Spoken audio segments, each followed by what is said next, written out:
Students, 7th English medium. In biology, we are learning the chapter number 11, transportation in animals and plants. So now, as we learned in the previous session, that in our body there is a need of transport some materials from one place to other place, like the oxygen, the digested food, the carbon dioxide, and some excretory products. And there are some other chemicals also, but about which you will learn in higher standards, like the hormones and the enzymes, etc. So now that work is done by the system which is known as circulatory system. And in circulatory system, the main components are the blood vessels, and heart. In last session we already learned what is blood, what are the components of the blood, and also we learned the functions of the blood. Now we are going to get information about the blood vessels. Blood vessels means through which the blood flows in our body, so that our all body parts get the blood. So there are three types of blood vessels. Actually, big are only two, veins and arteries. And the capillaries are also there, which are the branches which are making smaller and smaller of the arteries, and then they join to make the veins again. So we can say that there are three types of blood vessels in our body, and they are veins, arteries, and capillaries. Let's understand what are the veins. Veins are actually tube-like structures which is not deeper under the skin but just under the skin, and they can be easily visible also.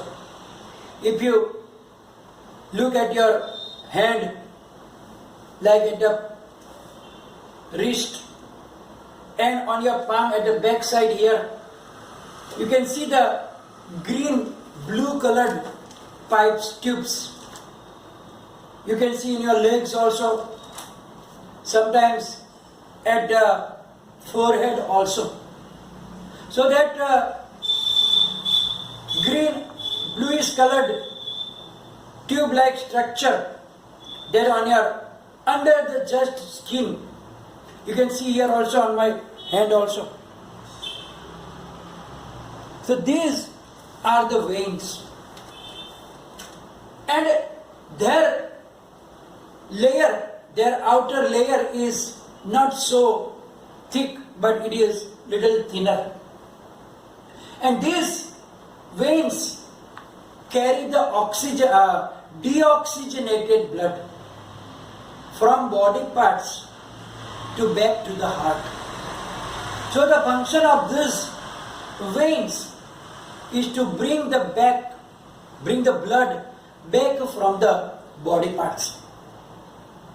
Now this time the blood don't have any force on it because it is bringing back.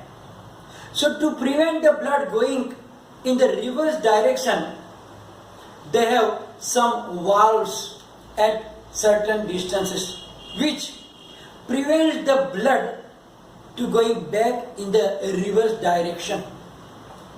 So that are the veins they mostly have the blood which is having carbon dioxide, because they bring back the carbon dioxide back to heart, and then we can get rid by the lungs.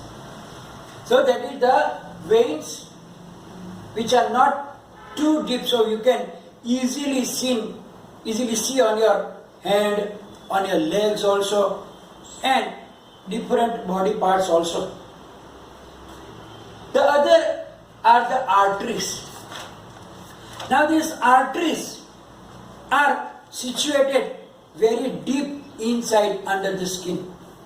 So we cannot see it from outside. So that have thick elastic walls. Elastic means that can easily be contracted and expanded. Now they carry the blood from the heart, and therefore that blood is under high pressure, because when the heart contracts, it makes the pressure on the blood. So blood will have more pressure when they come to the arteries, and therefore their walls are thick and elastic, so that they cannot get burst. So they generally take the oxygen from heart. So they are oxygenated blood carrying vessels. And as I told you, they will have elastic thick walls, so that they can handle the pressure of blood in the arteries. So now the third are the capillaries. Capillaries, actually when the arteries reach in any organ and in the cell, then what happens? It divides into branches. Then they further divide into smaller and smaller branches. Then the smallest branch, which is only a size of hair, that is thin, much thin, same like the hair, and that is known as capillaries. So when the arteries reaches the organ, it is dividing into branches, smaller and smaller and smaller, which are known as the capillaries. And then again they next try join and make the big veins. So they are like connecting the arteries and veins in our body. Then you can see that in our picture also.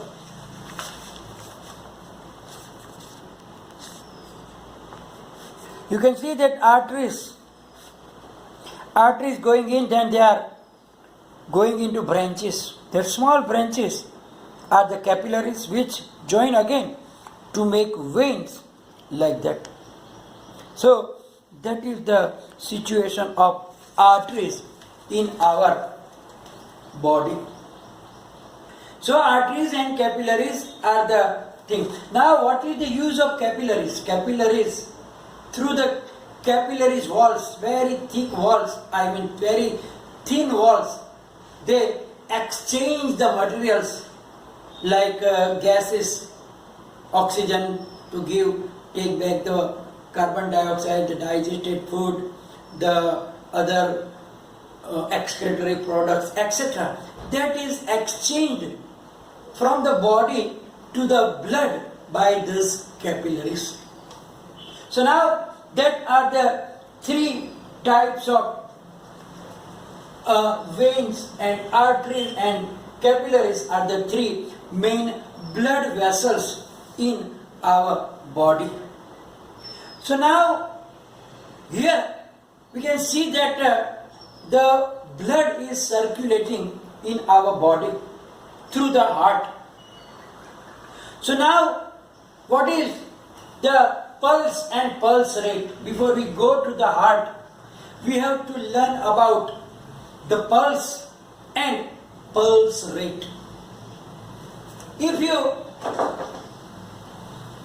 take your wrist here and place your thumb or just two fingers, first two fingers, and on the left hand under the arm here at the wrist, if you put gently here like this, then you will feel some throbbing. Means just like the blood is jumping here. So that is known as the pulses.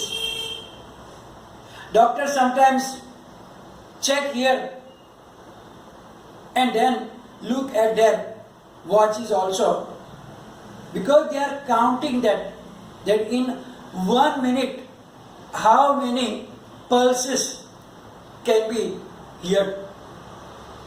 So those are the throbbing of blood in the arteries.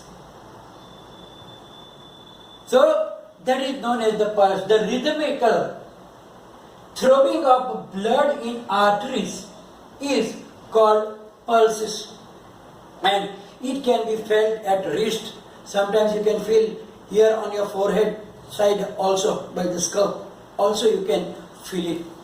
So that is known as the pulse. And the pulse rate means the number of that pulse beats in 1 minute. The number of pulses or the pulse beats in the 1 minute is known as the pulse rate. So generally, if a person is a healthy person and at rest, means not doing some hard work, then the pulse rate will be between 72 to 80.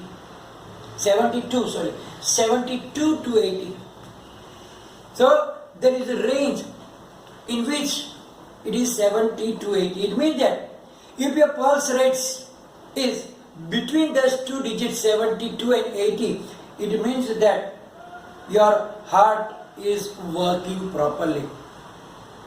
But at rest also, if that pulse is going up or down, going high, more than 80, 90 up, etc., or below 72, then it can be a problem in your heart.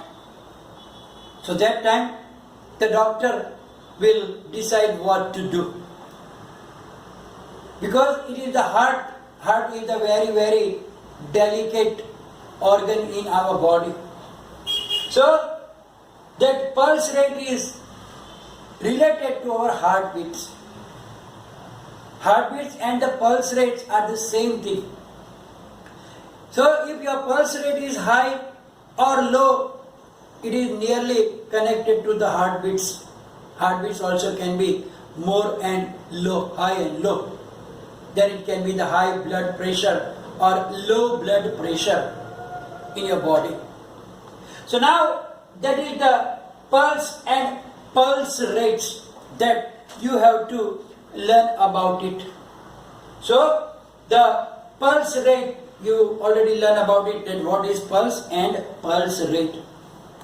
You can check your own pulse rate per minute and you can compare them with the pulse rate of your other family members. Check when the minute hand is on the second hand is on the 12, and then again when it come back to 12, that time, during that time, put your fingers here and start counting 1, 2, 3 up to what, when the 1 minute finish, then it must be between 70 to 80. Little up and down is available sometimes. And if you walk, slowly walk, then it can be little high. If you run fast or do some heavy exercise, then also it can go high. But at rest, when you are sitting, doing nothing, that time, that pulse rates are between 72 to 80. Then you are a healthy person.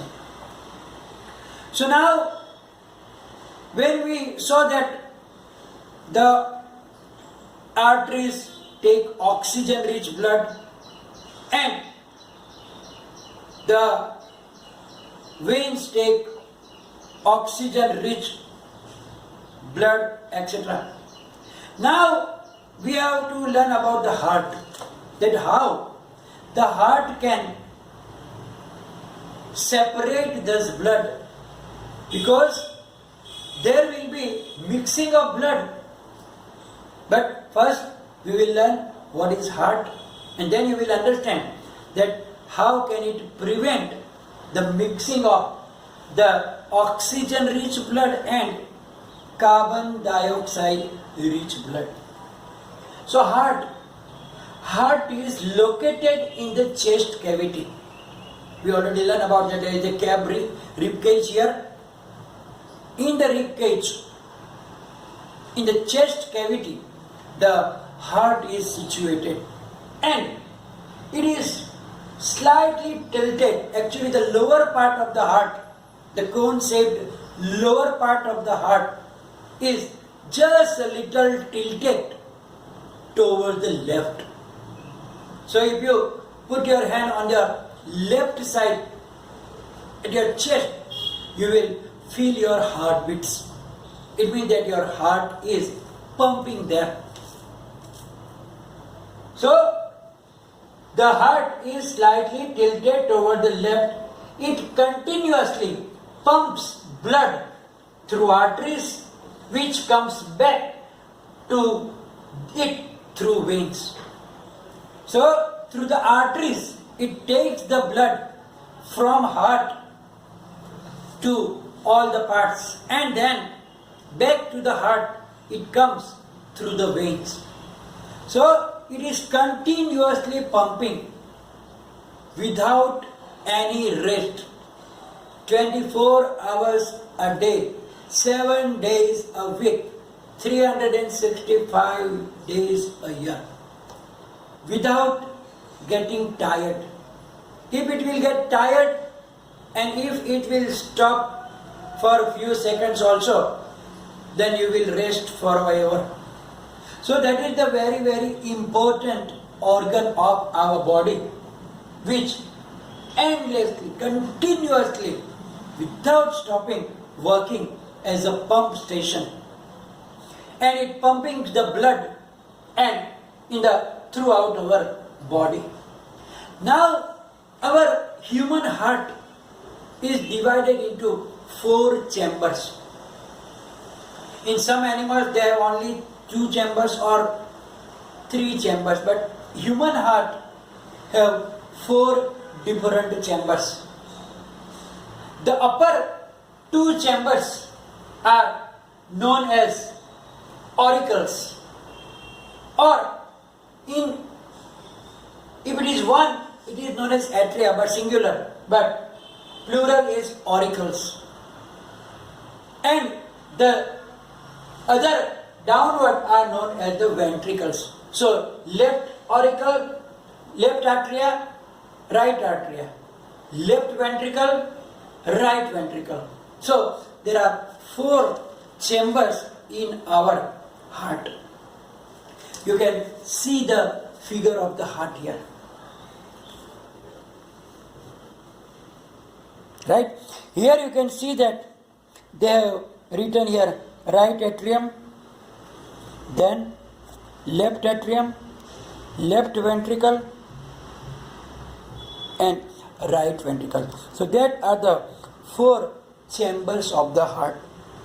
And the chambers are separated with the walls, and then they prevent the blood from getting mixed with each other. So that is the situation of heart. Now more about heart, how it functions, how the blood goes from the which part to which part in the heart, we will learn in the next video. This will be followed by the PDF file. You have to write down in the notebook, And if any problem, confusion, write down in the comment section. Thank you very much.